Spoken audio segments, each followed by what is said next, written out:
New York Times, the Wall Street Journal, and publications like that. And we all know what's happened to the economics of those businesses. And some of them are in real trouble. So even more than magazines, I think some of these newspapers are, the news gathering and editorial organizations are really important. I don't want to see us descend into a nation of bloggers myself. I think we need editorial more than ever right now. So anything that we can do to help the New York Times and the Washington Post, the Wall Street Journal, and other news gathering organizations find new ways of expression so that they can afford to get paid, so they can afford to keep their news gathering and editorial operations intact, I'm all for. Do you actually think it'll work? I mean, is this something that you think is, are you thinking people will move to reading? Have you moved yourself? Well, we've all moved to reading our news on the web. That's why these newspapers are in dire straits. And what we have to do is figure out a way to get people to start paying for this hard-earned content. And so this provides us a potential opportunity to provide them even more value than just a web page and to start to charge a little bit for that. Now, what I preach is that I don't know what's going to work, but I can tell you, as one of the largest sellers of content on the internet to date, the biggest lesson Apple's learned is price it aggressively and go for volume. And that's worked for us. And every time we haven't done that as much, we've seen more attenuated success. So I'm trying to get these folks to take more aggressive postures than what they charge traditionally for print, because they don't have the expenses of printing, they don't have the expenses of delivery, and to charge a reasonable price and go for volume. Now, because I think people are willing to pay for content. Right. I believe it in music, I believe it in media, and I believe it in news content. But in books, yes. And I'm no expert on this agency model and all the stuff that's going on, although our colleagues at the Journal have certainly written about it very, very well. But it looks like your entry into the book thing actually forced the prices up, other than for new, like, bestsellers where there's a lot of competition. So isn't that opposite of what you just said, of trying to price more aggressively? I mean, the typical book is up toward $14.99, and Amazon had been kind of holding it down to $9.99, right? Yeah. It's complicated.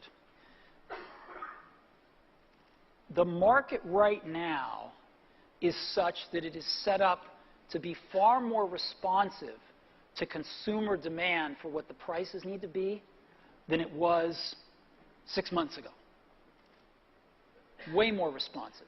So we may see prices go up a little bit, but if consumers want the prices to be less, they will be far more responsive to those signals than they were going to be because the structure of the market is because the structure of how the publishers are approaching this is changed dramatically.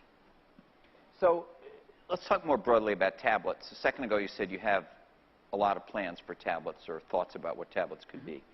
And when you did your presentation on the iPad, you said it's like, you know, here's your phone, here's your laptop, here's this third category. And if it's not better than a netbook, if it's not of value to people, it's not going to succeed.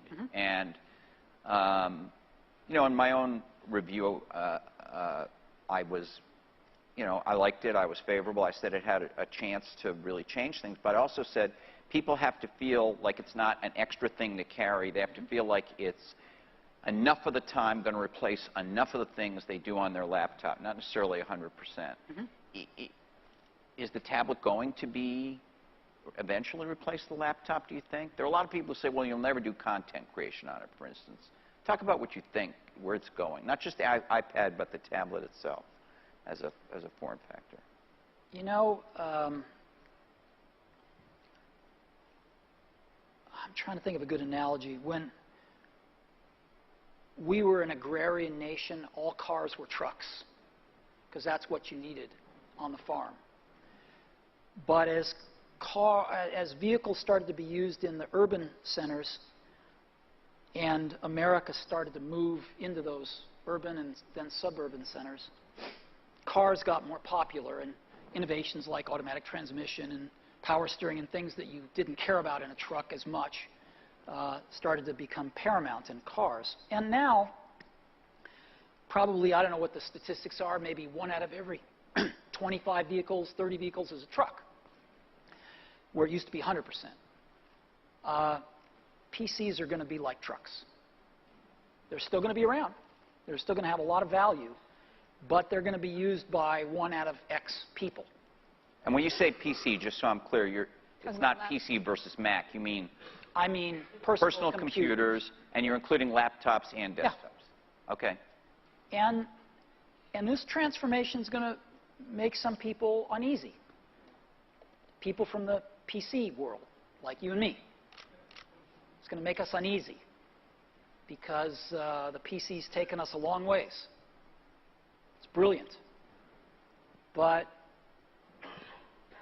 And we like to talk about the post-PC era, but when it really starts to happen, I think it's uncomfortable for a lot of people.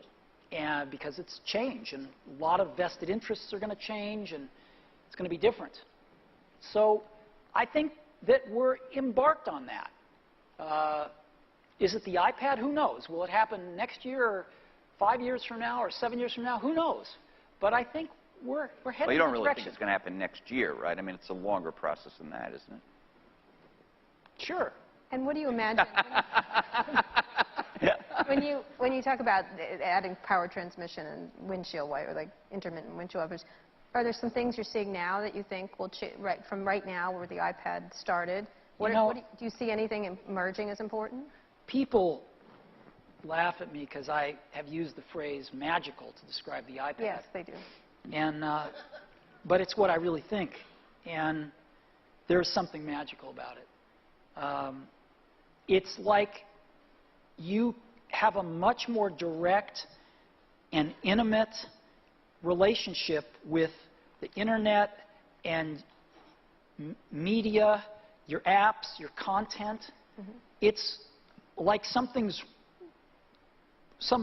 intermediate thing has been removed and stripped away. Well, the keyboard. You know, like that Claritin commercial where they strip away the film? Yeah. It's like that. Okay. And it's, is it the direct action?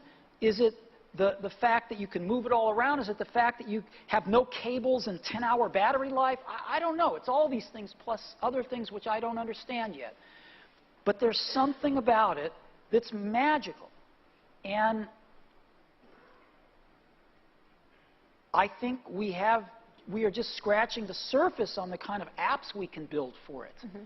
I think one can create a lot of content on a tablet. Can we talk about that for a second? Sure. Now you shipped it, coincidentally, or the day you shipped it, you also announced iWork redone for touch. Sure. $10 a piece. Those are content creation. They are. At least editing, but that you can create from scratch. Mm-hmm. There. There are a few other companies I noticed today. I got a press release that one of the Documents to Go, which has been around a long time on phones, is now out on the iPad, and it can do, or it's about to be out on the iPad, and it can do Word docs, Excel, PowerPoint, whatever. Mm-hmm. But there are a lot of people who don't believe that this class of devices, because of the typing and all that, is right for content creation. Uh-huh. You obviously seem to disagree, and I'd just love for you to talk about that a little bit.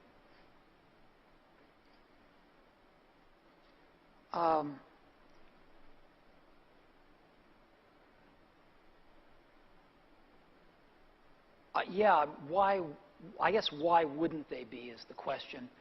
You could say, when I'm going to write that 35-page analyst report, I want to use my Bluetooth keyboard. But that's 1% of the time I'm using it. So I still get the benefits the other 99% of the time. If you would say, well, the software is not powerful enough, that's just a matter of time. So it can't be that the software is not powerful enough, because that can get fixed over time.